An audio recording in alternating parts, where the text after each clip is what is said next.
too.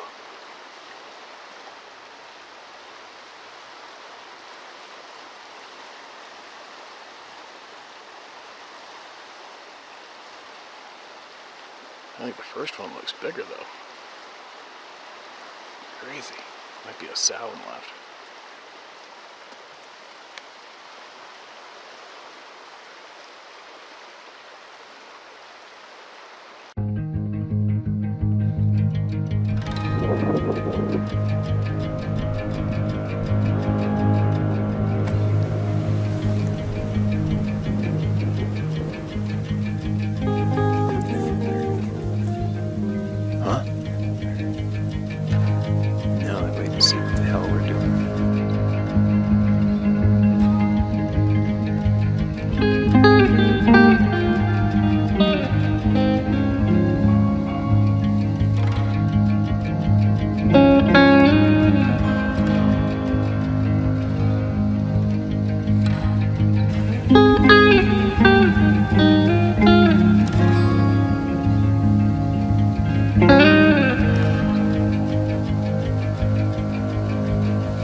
That'd take a while.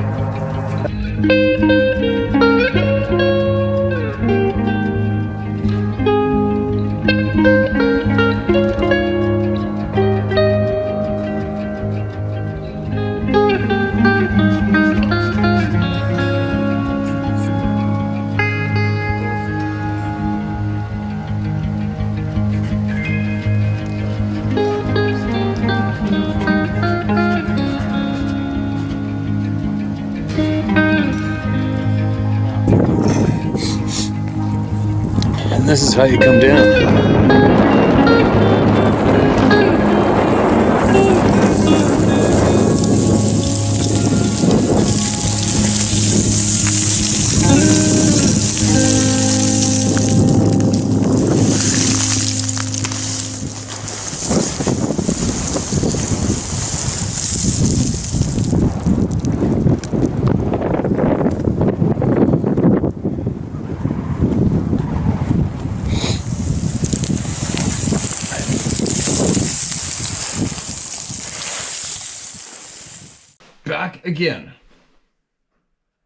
Back again. Just getting light out. Still not back in my game mode yet in my brain, but I'm getting there. Got a lot to do here yet, including taking care of a lot of that meat. Dropped off a bunch at the butcher to get made into sausage and burger, but I saved the shoulders. Thank God I didn't shoot the shoulders because we love the full shoulder blade in roast. So good. Anyway, I got to get all that packaged up. If you hear some background sound, it's the dog chewing on her goodies that I gave her. What else? Quick note, a couple thoughts. what you may call a rant, but I don't think this is a rant. It's just bullshit with my friends at the table, right? It's funny when you're, well, coming home, you know, driving for a couple days, and as usual, you got a lot to think about when you're by yourself and listening and thinking, taking in what's going on the planet and our current corrupt criminals that are running Canada. They increased they made another huge tax increase on taxing heating oil because people could afford it, right? And I was listening to the Nazi spawn, this Chrysler Freeland, who's basically probably the real true commander-in-chief of the Nazi Canadian regime. And she actually comes from a lineage of actual German Nazis. And she's Klaus Schwab's shoulder pet. But anyway, she was on I caught a radio talk show on the way home, which I rarely listen to because it's government funded, the CBC. And she's on there trying to scold Canada and back up why she's taxing pollution. There's no better way than helping the climate of the earth change than taxing people on their pollution. And I couldn't help but absolutely want to bash my head on the steering wheel. I got to mention this and see what everybody thinks. But don't you think that if greenhouse gas emissions, the global warming thing was going down because of us using oil, now don't you think that the absolute recipe to quell that, bring it down, would be to slow the F down? Right? I remember when I was growing up, weekends were off. Weekends were for play. Nobody worked on weekends. Definitely not on Sundays. And as things escalate, now it's just a non-stop shit show of go, go, go, go, go. Now, let's just say it's go, go, go. Everybody's got to go to work. Everything's too expensive because criminals are in control. They're taking majority of your money, so you have to work more. That means you got to travel more back and forth to go to work. Every single human being has to do more, go more, which means using up more natural resources, including oil. Well, we're going to teach them a lesson. We're going to change the climate by taxing them more money on their pollution.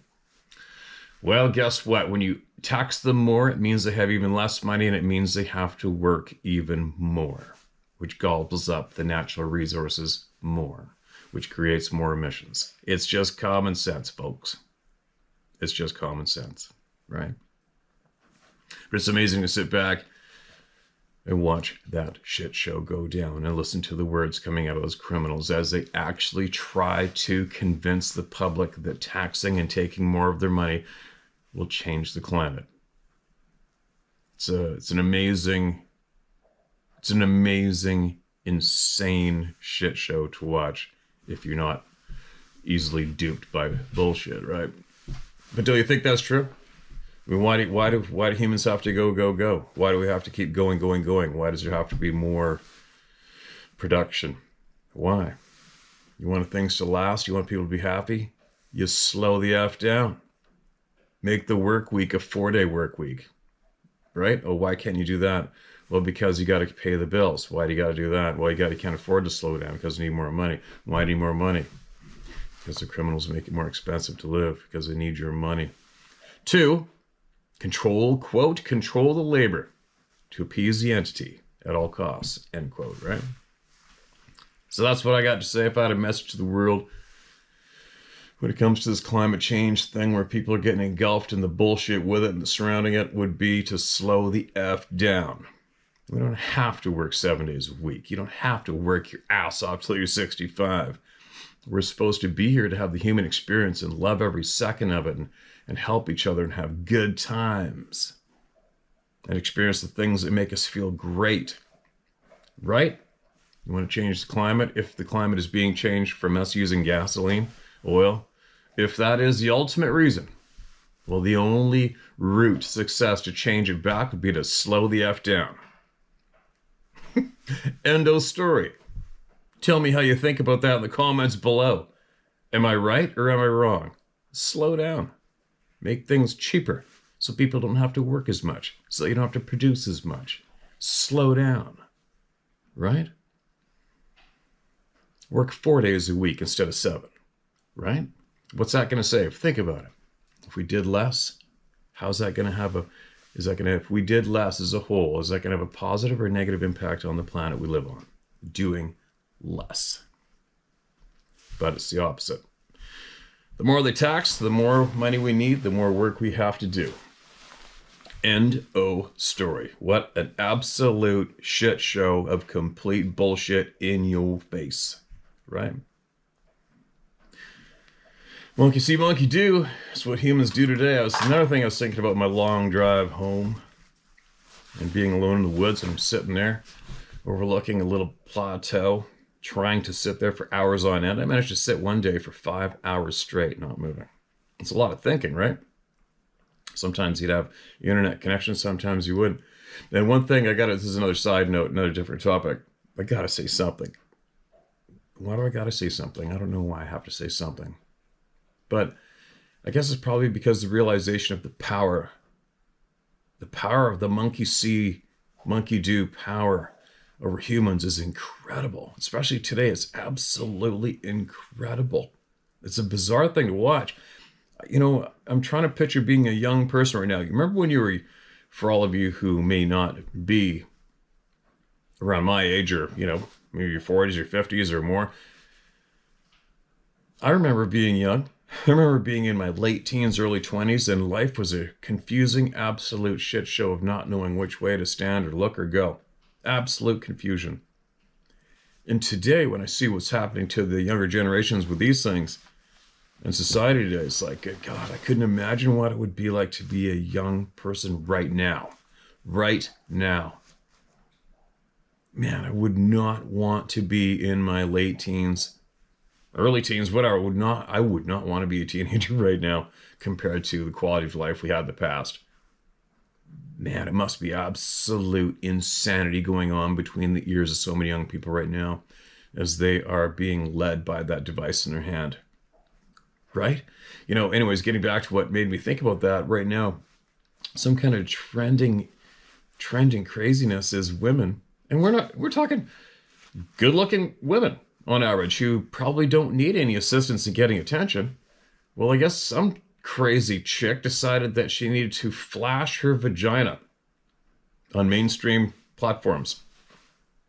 Instagram, TikTok, YouTube, and they're talking, they're saying something stupid, looking at the camera, then they back up, and then all of a sudden they whip their pants down just below their vagina and whip it back up again for like a split second. And now they are all doing it. It's the most insane thing. I mean, whatever, you do whatever you need to do, but it's a huge example of me watching the monkey see, monkey do thing, no matter how insane it is. Right? I mean, think about it. Back in the day, hey, Sally, I got a camera right here. You want to flash me a vagina real quick so I can put it online on, you know, show the world? I don't know of any girl that would have even entertained that thought for a second. Be like, what? What's wrong with you? Right now, it's going mainstream. These poor things are being, I don't know, what's the word for it? What's causing this? What's making them think this is okay? And what's making them voluntarily jump on the bandwagon of flashing their vaginas to the world on the internet? It's amazing. It's kind of sad, but it's amazing. What a mind frame. How are their minds operating? What's making their minds think that they need to do that too? Isn't it weird? It's just such a bizarre thing to watch. Which as well fuels my mind to go, man, oh man, I would not want to be a teenager in the world today. Not here in North America anyway. Wow. Anyway, there you go. A couple thoughts. Let me get back on track here. I've been by myself for a while. I'm allowed to speak about off topics because I've got all my friends sitting right here at the same coffee table listening. It's bizarre times, man. It's really bizarre times. Now, what do we got? Where should I start? I haven't a clue. I think I'm going to go with some recent, so I don't just start off my fresh return with, possible repeats. It's just getting light outside right now. It's kind of chilly. Listen to this. Hey, Steve, a couple more for you. Bigfoot, comma. Hey Steve, my name is Dave. For personal reasons, please don't use my last name. Gotcha, Dave. No problem. I've been enjoying your narrations as well as the beautiful animal and wildlife scenery. I've thought about it for a while and wanted to send you my stories. I have 3 separate ones for now which are not connected. Here's the first one. A little about me. I grew up on an acreage in a rough bush area in northern BC. Oh, no shit. We worked really hard and were often in close proximity to all kinds of wildlife. Got my first rifle when I was 9 years old and hunted from that point on until recently. This happened to me 50 years ago when I was 14. I was in the habit of jumping on my motorbike, riding 20 miles further back from the head of the road where we lived into the bush on old logging roads, and then hiking 45 minutes through dense bush to my favorite fishing spot, Rooster Lake. I like to go alone with just my dog. He always knew where I was going and would trot his way out by himself, usually showing up about 30 minutes after I got there. We would usually spend 2 or 3 days there when we went. I didn't pack a lot of gear, my .22, hunting knife, sleeping bag, matches, fishing pole, frying pan, and sometimes I would even remember to bring the salt and pepper. Since I never ever brought food in with me either, I'd head back home and I couldn't stomach any more fish or if it was too wet, as I also never had a tent. I just slept under the stars in my sleeping bag. I had never even heard of Bigfoot. On this particular trip, it was in late August, 73. As mentioned, I didn't have a tent, just my dog. Just my dog and I. So during my second night sleeping out under the stars at around 2 to 3 a.m., I woke to the sound of something very large moving through the woods on 2 legs, about 25 or 30 feet off to my right, on the edge of the brush. I couldn't see anything because my fire was long out and it was overcast. I glanced around to see where my dog was. He was usually nearby me, but was nowhere to be seen. My .22 was just off to my left, and I had my hunting knife beside me inside the sleeping bag. I didn't think the .22 was going to be much help in the event of a big animal attack anyhow, so I left it where it was and slipped my knife out of its sheath inside my sleeping bag. I thought it must be a bear because what else could it be? I lay still, hoping that whatever it was would leave me alone and move on by, but that wasn't in the cards. I was camping on a small rocky point between the ledge of the brush and the lake. It was about 30 feet wide. I was about in the middle between the lake edge and the bush. My feet were pointed mostly toward the lake at an angle, with my head facing mostly toward the woods. I heard this thing moving around to the back of me. It came out of the brush and slowly moved up directly behind my head. As this was happening, I was preparing for the fight I thought was surely coming. So, in my sleeping bag, I slowly shrugged my shoulders up as close to my ears as possible and moved my left hand/arm up over my throat to protect my neck. My right hand was on my chest with my knife tightly gripped and ready to go if something was going to eat me for lunch. It might be a cheap lunch, but I was going to make sure it wasn't going to be a free lunch. I was sleeping with my head mostly covered by the top of my sleeping bag, with just my eyes, nose, and mouth exposed to the night because of all the mosquitoes. Even though I was on mostly rock, I could feel the footsteps. I've never heard anything breathe so loudly. If you breathed in and out as long and hard as you could in an exaggerated way, it still wouldn't even come close. I swear I could feel the breath. I tell you, I was fully expecting I was going to get my face chomped. I remember thinking to myself, what the hell kind of bear is this? It stopped about 3 feet behind my head, and that's when the smell hit me. I mean, it was bad. I can't even describe it, and in spite of my best intentions to be quiet, lay still and hope it didn't mess with me. I couldn't help gagging and coughing. Now, this part is very hard to explain, and I don't give a shit if people believe me or not. But at that point, I clearly heard a calm voice in my head telling me that I had nothing to worry about. I was perfectly safe, nothing was going to hurt me, and that I should relax and go back to sleep. And right then, I was overcome with a sense of calm and feeling extremely tired. I remember thinking to myself, what the hell? How can I go to sleep at a time like this? My visitor turned and started walking away from me, and I fell right to sleep before it was even gone. I don't remember it leaving other than the first step or two. I slept well and woke up at first light about 6 a.m. to a cow moose up to its mid-belly in the water, feeding on the lake bottom, not 25 feet from where I was laying, and my dog was back beside me.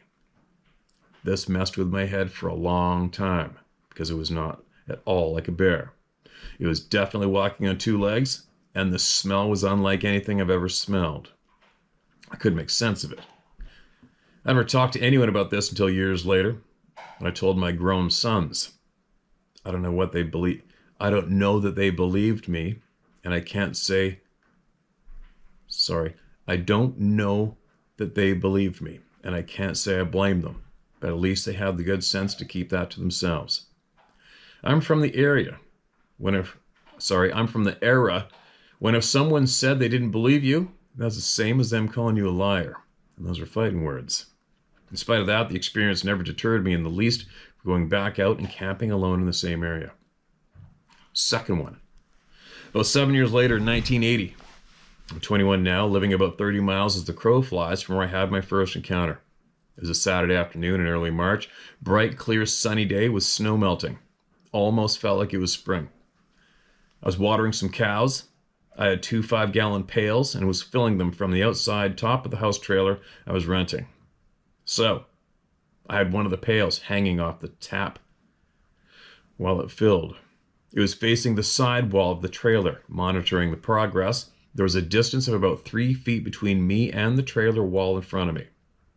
I don't know why, but I suddenly, for no reason at all, moved my gaze up to the roof of the trailer about 15 feet over to my left. Excuse me. I watched for about 10 seconds before this thing comes into view. Exactly where I was looking. Floating over the roof. Moves down and over along the wall to stop directly in front of me, between me and the trailer at chin height. Without moving my feet, I could have easily leaned forward and touched it with my nose. It was literally 8 to 10 inches from my face. It was round and about the size of a large cantaloupe, but it had no outside structure, mostly translucent. You could see through it, but not clearly, except the small center, which was about except the small center, which was about half the size of a dime. It was like a little light, but didn't shine. It looked really dense.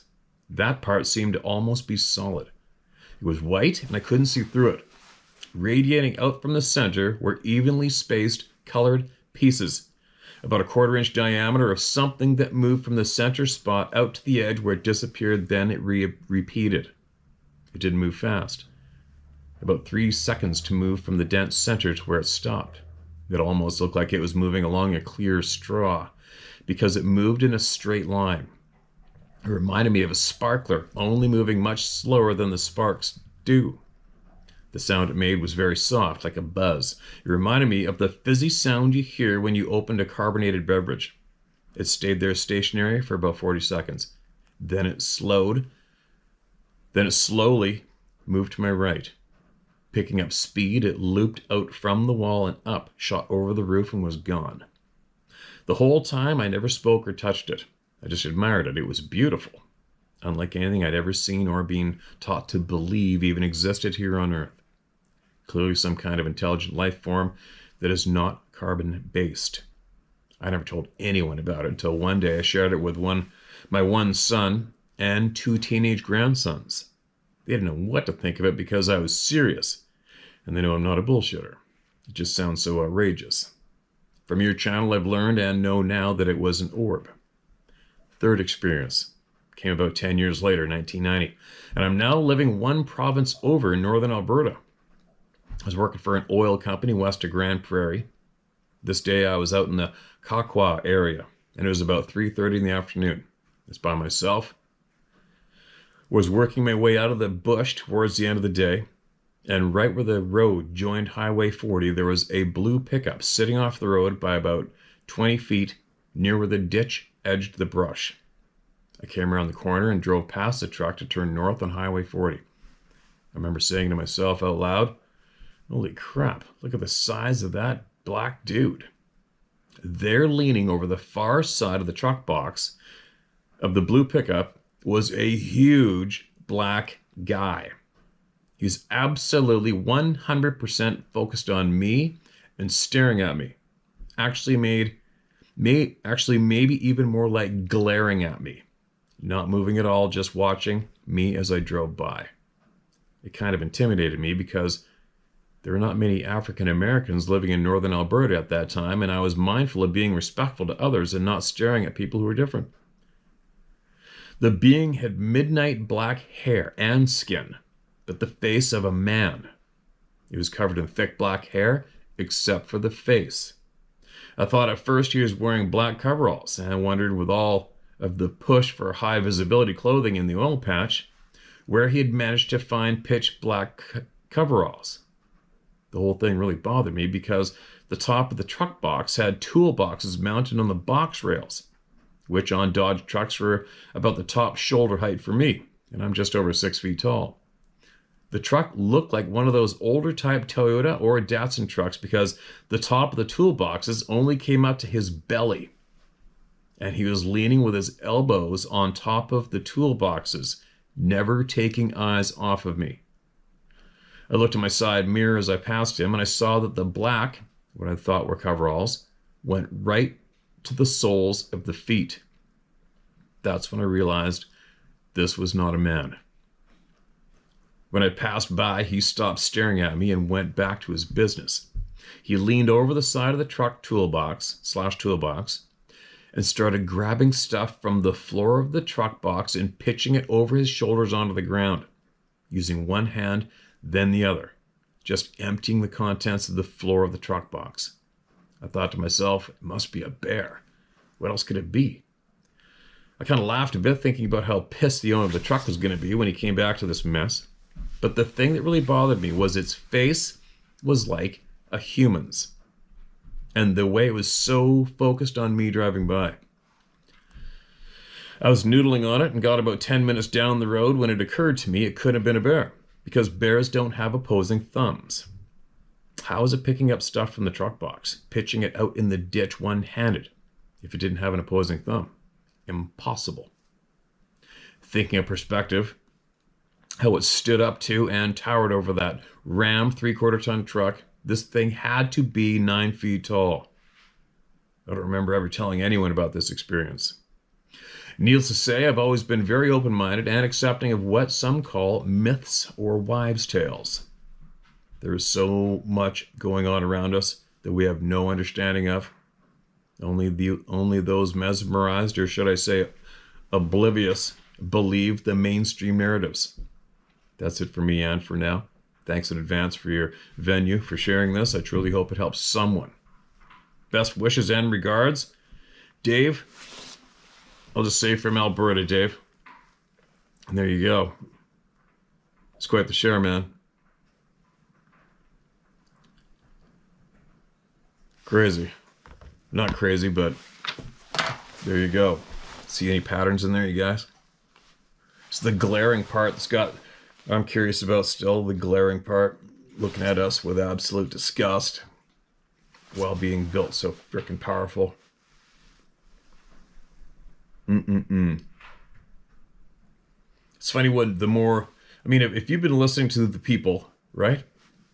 The people, which we have been focusing on this whole time. We focus on the people, not individuals. The people. It's key. I can't drill that into the audience, the public, more enough is how important it is to listen to people. That's your number one source for every and any knowledge, is listen to the people, right? When now, as I've been learning, listening to all of you and learning even more, I feel almost even more alarmed. I get more alarmed when I see individuals who need you to listen to them, right? And we all know when it comes to this topic, and more, and all topics, when it comes to this topic, in the past, there has been an overwhelming amount of people who need you to listen to them. Isn't that alarming? Isn't that a crazy frickin' streak character flaw? I'm sure it wouldn't take you long to go online and investigate this topic and go to various channels, whatever you want to call them. And it will be easy for you to find those individuals that need you to listen to them. That is a big, bright red flag in your face, right? And there's no shortage of them. And if you don't listen to them, then they attack you. It's the most blatant in-your-face pattern there is when it comes to these wackos and this whacked-out topic, right? Listen to me. If you don't, I'm going to attack your ass, right? It's like that wacko from back east, who's one of the first easier examples for me. Okay, I've already mentioned it.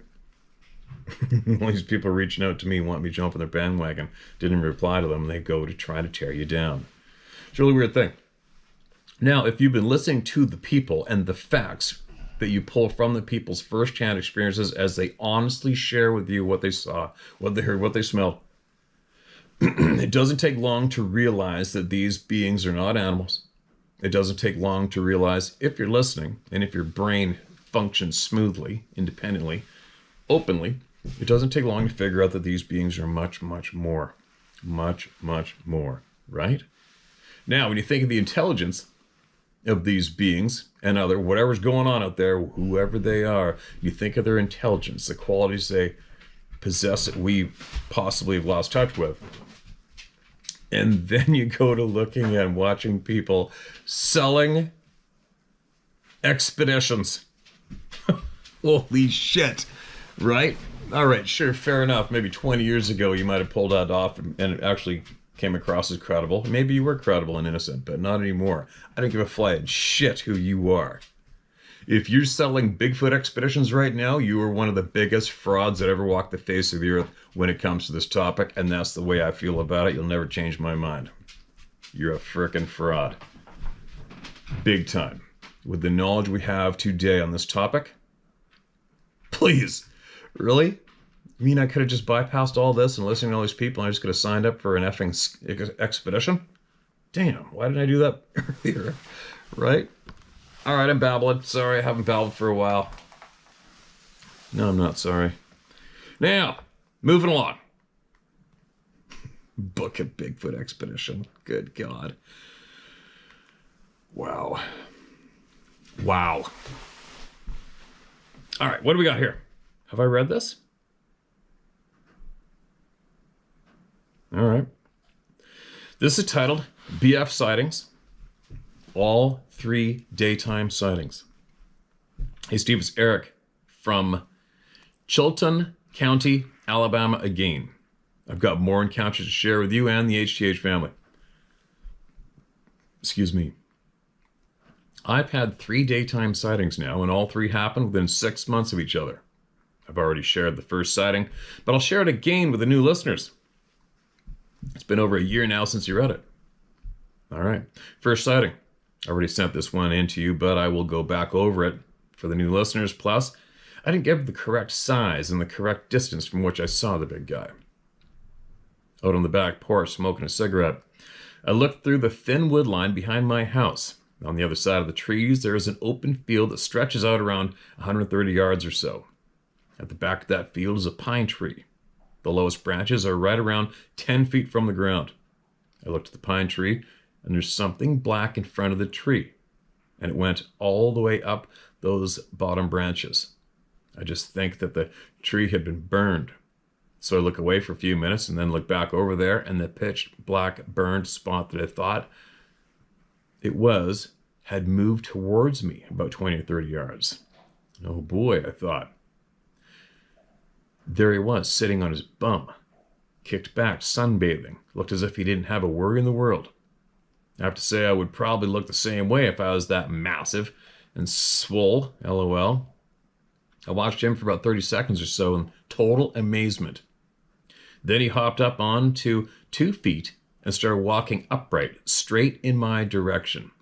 He picked up a stick on the way and switched the stick from his right hand to his left hand a few times. Then he looked real close at the stick for a second or two. Then he just tossed it to his right side like, get the F out of here, stick. LMAO. Then he sits back down on his bum and stretches out for a few seconds. Looks to the left and to the right. About that time, my neighbors started up the tractor, and the BF looks up the hill where the tractor was and calmly rolls over onto his stomach. Then he stands up on two legs, brushes the dirt off his knees just like a person would, and drops down onto all fours and trotted off until he reached the woodline. He stands up on two legs again and reaches out and grabs a couple tree limbs with each hand and parted the trees as he stepped off into the woods and was gone. Now this guy was around 10 feet tall and probably 5 feet wide at the shoulders. The best way to picture it is to think of a silverback gorilla that's 10 feet tall. He looked like a giant gorilla, but at the same time his face and the top of the head were more human shaped. The top of his head was round like ours. Its nose was just like ours. It came down to a point, and the nostrils were under its nose. Black hair all over its body except its face and chest.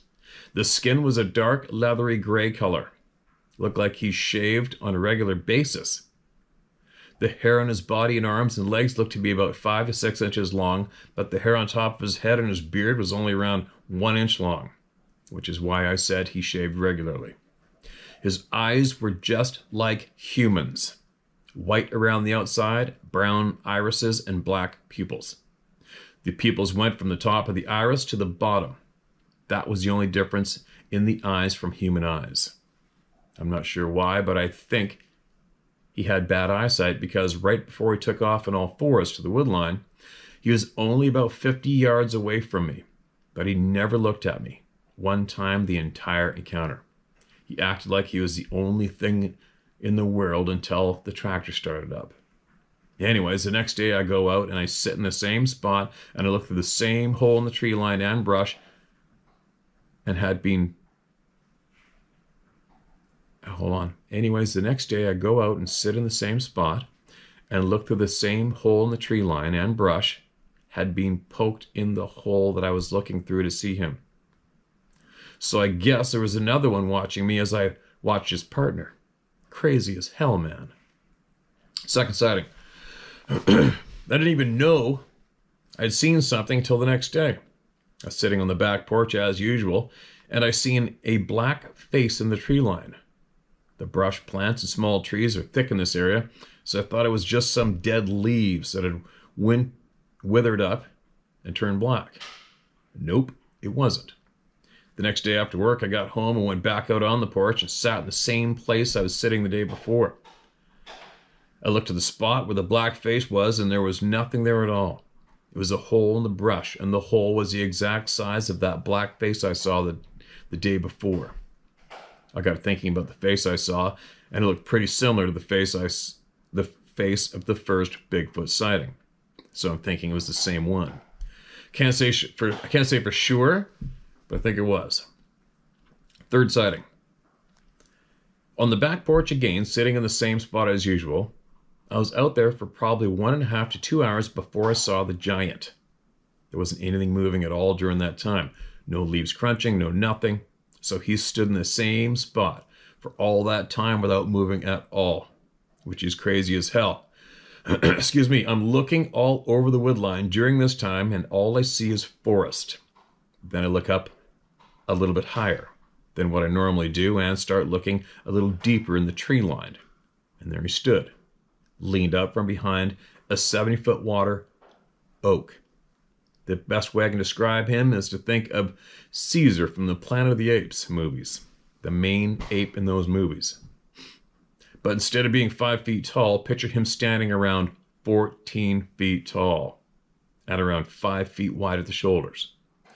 His head looked to be around 2.5 foot from the top of the head to the bottom of his chin. I could be wrong, but I think most human heads are only about 8 to 10 inches from top to bottom. This dude could probably chomp down on a human head and burst it as if it were a grape. So much strength. It's truly unbelievable. Unless you have seen a giant like that before, you'd probably not believe it. This guy's teeth looked like human teeth, only they were giant-sized. No canines, though. They were all square and white as pearls. Looked like he had brushed his teeth every day, 3 times a day, lol. When I first noticed him, I didn't stare at him. I started on the left side of him and looked to the right of him about 4 or 5 times, and then I looked directly at him, and he was staring right back at me. So he yawns after he knows that I've seen him. So I smile and wave to him, but he didn't wave or smile back. The look on his face, I'll probably remember it the rest of my life. He looked like he was so disgusted by me noticing him. It didn't make me feel good, that's for sure. The giant looked a lot like the first one as far as the top of his head being round, but the nose is more like an ape's. His chest was fully covered in hair. I could only see from his waistline up. The brush in the area is about 8 feet high, and I could see from his waist up. So I figured he stood around 14 feet tall. Well, that's my sightings, brother. Just thought I would share them with the family. I want to wish a happy Thanksgiving and Merry Christmas to everyone here. P.S. Steve, if you want to share this, I would greatly appreciate it, man. If not, it's okay. I totally understand. Excuse me. Right now, I'm in great need, brother. I had to stop working back at the end of January this year because of health problems, and I'm broke. My little bit of life savings is gone because I haven't worked the past 10 months, and I'm needing help to pay off some past due bills. Also, I'm a type 1 diabetic, so I have meds and supplies that I have to survive. I started a GoFundMe account the other day, and I was hoping if you could share it with the How to Hunt family, good sir. Thank you. God bless. All right, I don't see the link, but I'll share it. Hopefully I remember to share this, Eric. Never give up, man, all right? Don't quit. Don't quit. Just figure it out. You know, a lot of people, there's a shit pile of people right now on the planet are not doing so well financially, right? And from what I observe and what I watch, I do believe the true key is to focus on the bright, focus on the good, no matter how bad it gets, and don't quit. Don't quit. There's never an excuse to quit with anything. That's just me, though. I would like to pass that on. Just don't quit. Figure it out. Figure it out. You know what I mean? That goes for everyone. The shit gets tough. You figure it out. You don't quit. You don't rely on someone else to figure it out for you. And I'm not saying that's what's going on here. When there's a huge family like this and you got all other options have been tapped dry, it doesn't hurt to just send it out there, throw it out there, right? A GoFundMe just to help somebody along. They need to get past a speed bump in life. That's what communities are for, right? We were supposed to originally take care of each other.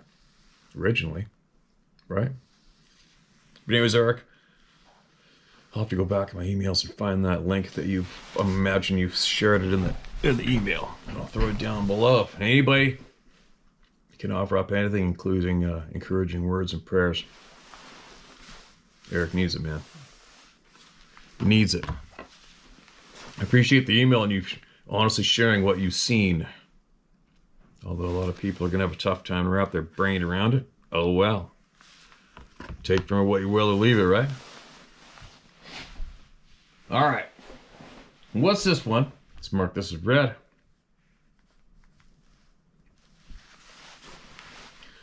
I am one of those that sent it to your email. Sorry. It's the title of this email.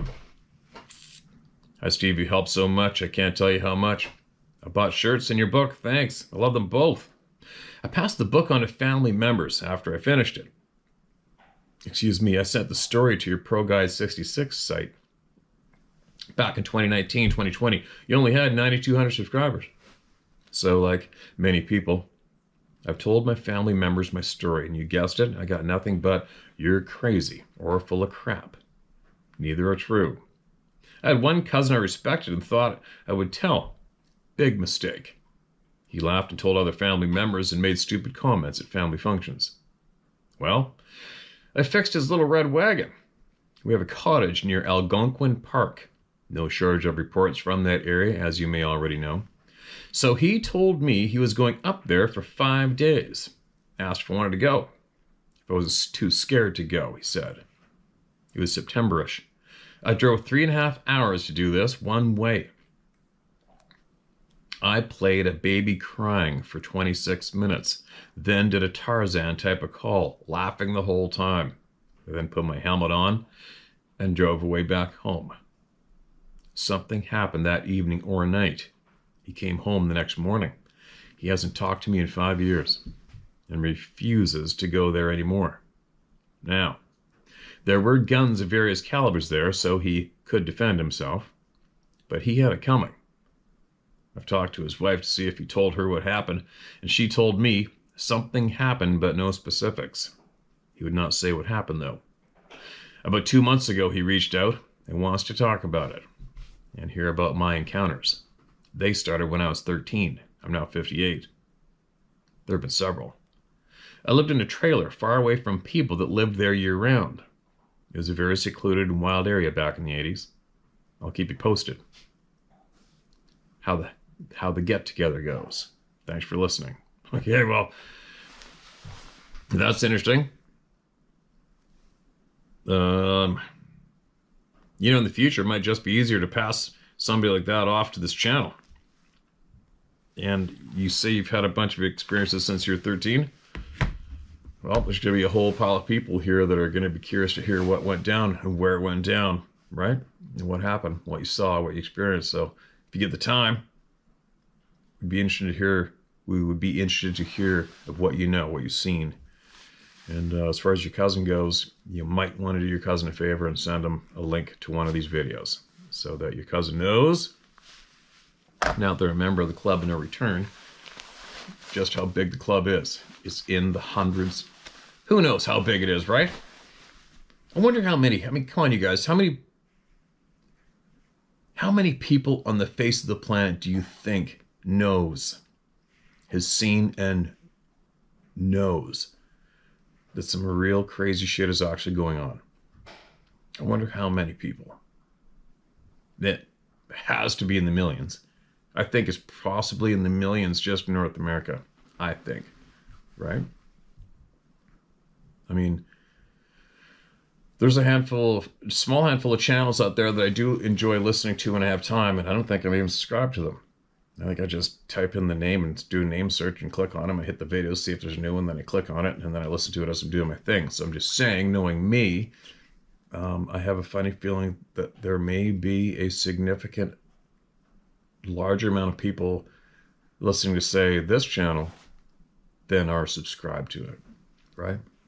Obviously there is. I mean, what is there? 300,000 plus people have subscribed, but the channel routinely gets millions of views per month.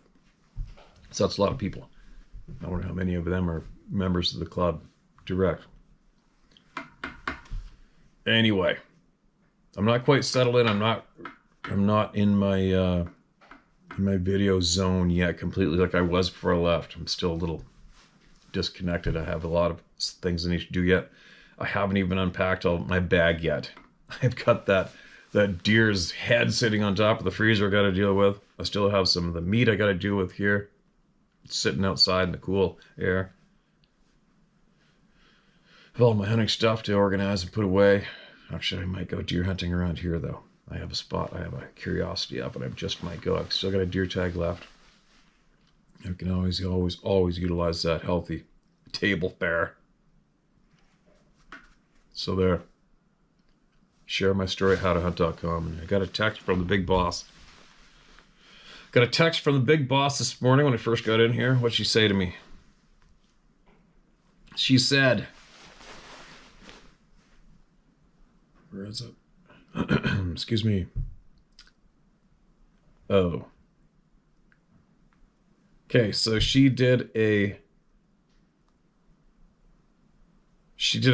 it's Black Friday today, whatever that is. I honestly haven't a clue. All right, I don't know.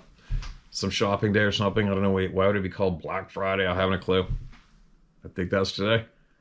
And she did a sale for everything in her store with a code. The code is BF20. All right? And then she took a screenshot of something. I guess she mailed it out. I don't know. There you go. So she did this. All right. She did this. Some sort of sale on her store and everything in it today with the use of a code. There you go. I know I sound a little awkward with all this, but it's Chinese to me, right? The code is BF20 on the How to Hunt store. There you go, shared. Now, getting back to knowledge. It's going to be a handful of people out there that get angry with me with my public voice on booking Sasquatch expeditions, etc. Well, at this stage of the game, I don't give a shit who you are. If you're involved in something like that, you got it coming. At this stage of the game, you got it coming. We are far, way too advanced in knowledge in this topic to be stuck back there in the Stone Age of duping people for their money to take them for a walk in the woods. Please. Please. Yeah, anyway. I got so much shit I'd love to talk to all you about. I want to talk to people live on here. I want to have people in here. There's so many things I want to do. And like I said earlier, I already know it. I'm trying to live 5 lifetimes at once. It can get frustrating, but it's better than being, it's better than settling, right? It's better than settling. Anyway, if you really want to make a difference in the world, try to convince your community to slow down. Try to convince your society to slow down. Just slow down. That's the key. Slow down. Quit racing to gobble up everything, to pay for everything, because some criminals are taking the majority of our money right now and controlling you, the labor, for their interest. And that is true. But you want to make a difference? Slow down. Slow down. Share my story at howtohunt.com, all right? That's where you're going to get it shared word for word, and I want to hear from every single one of you. I want to hear about every single thing that you've seen and what you know. I want to hear it. I want to hear it all. I don't give a shit how crazy you think it is. Don't be scared. Not anymore. All right? You found your people. I'll be back later.